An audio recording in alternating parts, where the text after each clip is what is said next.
Well, hi there. Welcome to the first edition, first version of Concepts from the Jazz Lictionary. My name is Tony DiPasquale, and I did write the Jazz Lictionary.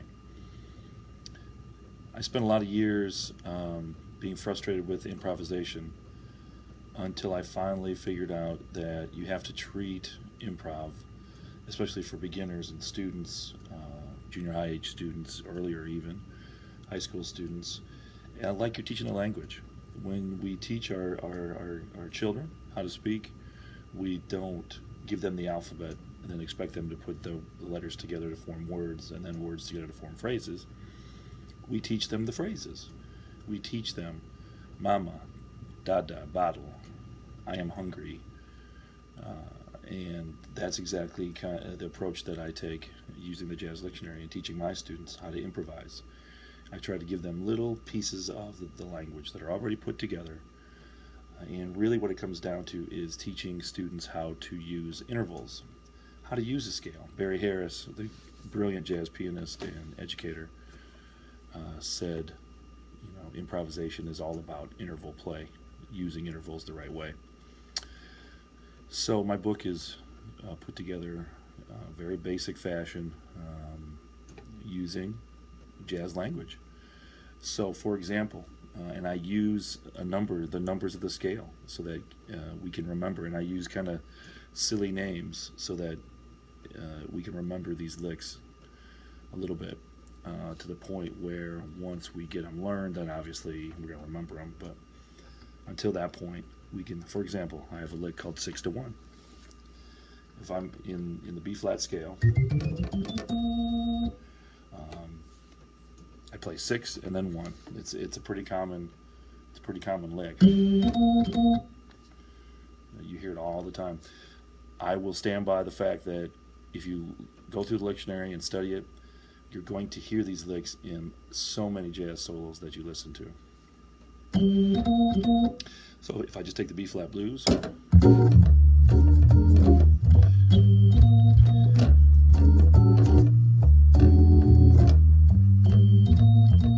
still just using 6 to 1.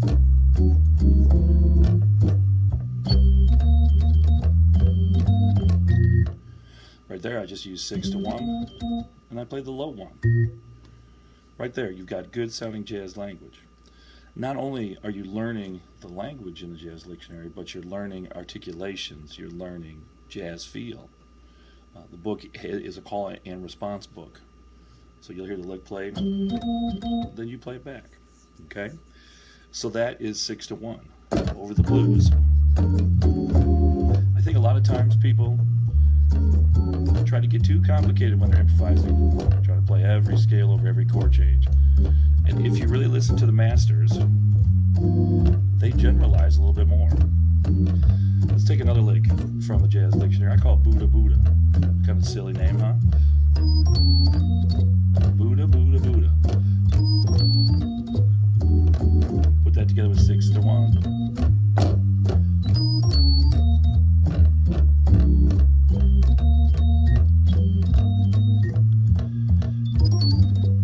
So that was just Buddha Buddha in a double time feel.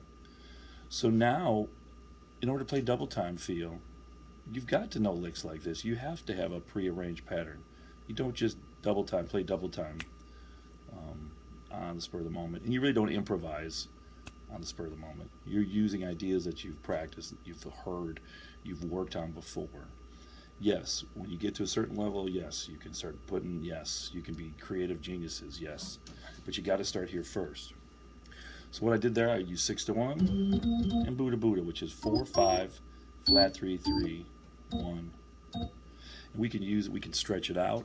We can like I just did double time, but I could also stretch it out. Again, I'm trying to generalize over the blues. I'm not really too worried about hitting every chord change at this point when I'm learning. I want to play licks in B flat. And as teachers, if you're a teacher, your kids should be, as they're starting out, should be playing the blues. Should be playing tunes that basically you can improvise in one key.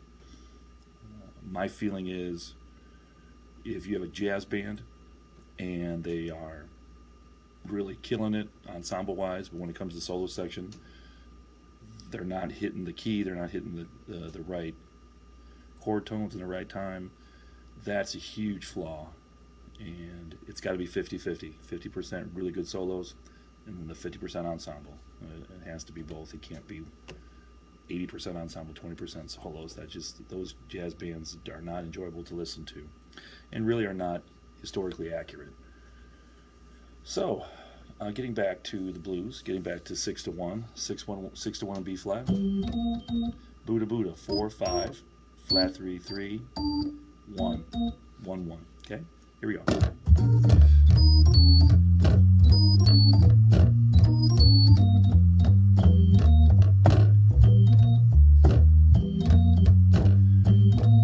Oh, see what I did there? I added the flat 3.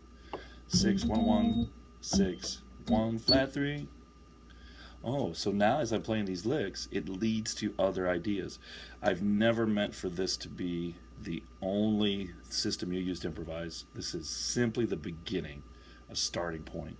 We should think about these licks as being the beginning of an idea, and then you should try to finish them. For example, Buddha Buddha. Oh, okay, so then I finished it by adding 6-1 at the end. It doesn't have to be 6-1. That's just how I finished it. And a lot of times, though, when you're in the blues, that 6-1 pattern, you see that a lot. You see that 6-1 pattern coming back.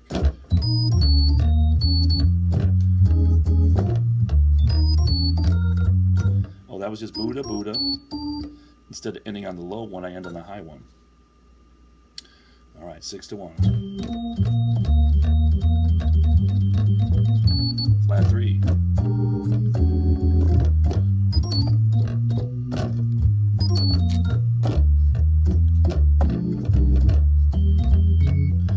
Low flat 3, 6-1.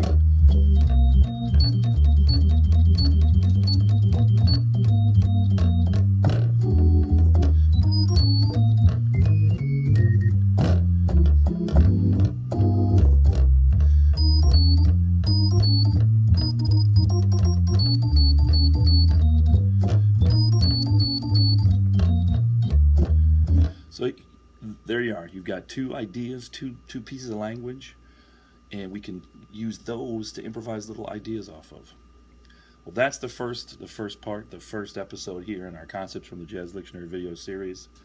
I hope you found it helpful. I hope you'll maybe think about picking up a copy of the Jazz Lictionary, but at the very least, I hope you'll at least try to maybe work on 6-1, get a play-along track that has the blues on it, and try 6-1 in whatever key you're in. Try Buddha Buddha. And I wish you all the luck in the world, and if there's anything I can do to help you improvise, I really want. That's my goal. I spent too many years frustrated playing scales. Every scale you could imagine I tried, and I just wasn't sounding like the guys on the record, and I wasn't transcribing. That's another thing we'll talk about, transcription, and I will give you an exact. I'll give you even the exact solos to start transcribing to get your ears developed. And that's another thing the Jazz Lictionary does. Before I go, the Jazz Lictionary helps your ear actually get better. You don't even realize it, but it's helping your ear because you're thinking about the chord tones and you're thinking about the way they sound in the scale. I know that this is flat 3-3, so when I hear it in a Miles Davis solo, for example. Oh, there it is, flat 3. I recognize that. That's the Miles Davis solo from Blues by 5, and that's one we will absolutely talk about in later episodes. Well, thanks to my friend Curtis for pushing me to do this, and I hope you got something from it. Contact me. Go to the www.thejazzlictionary.com. All right, peace out. Have a great New Year, guys.